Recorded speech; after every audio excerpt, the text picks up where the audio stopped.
Figura Shenroza Venerinit u rikthye në qendër të vëmendjes përmes shfaqjes muzikore Mësuesja e Shenjtë, e cila u prezantua në Pallatin e Kulturës në Lezhë. Aktiviteti solli për publikun një rrëfim artistik mbi jetën, sakrificat dhe misionin edhukues së saj. Në sken performuan të rinjt e qendrës rinore Motra Venerini dhe vajzat e shtëpisë familje Rozalba, të cilët përcojnë emocione të forta dhe mesazhe sensibilizuese për të rinjt. Qëllimi i këtij aktivitetit ishte në kuadër të festës të Shenroza Venerinit, sot me datë 7 maj.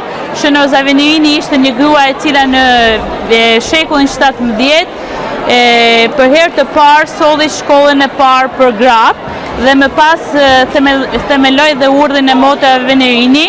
Dhe mesazhi i këtij aktivitetit është duhet të vazhdojmë të edukojmë në mënyrë që të çlirojmë fëmijët të rinj tanë dhe çdo person që ne takojmë në jetën tonë nga çdo formë skllavërie. Fëmijët e qendrës Rozalba dhe adoleshentët dhe të rinj e qendrës rinore Motra Venerini kishin përgatitur një shfaqje muzikore nëpërmjet të cilës ato sjellnin në jetë mesazhin e fortë që kjo shejtë tashmë mbas 3 shekujve vazhdon akoma të jetojë në mesin tonë nëpërmjet veprave të Motrave Venerini. Nuk do doja që të ishte as burgje, as azile dhe as qendra për mbështetjen e grave, të nuara dhe vajzave, por jeta kështu është dhe faleminderit gjithë atyre që bëjnë mundur që këtë raste të zvoglohen.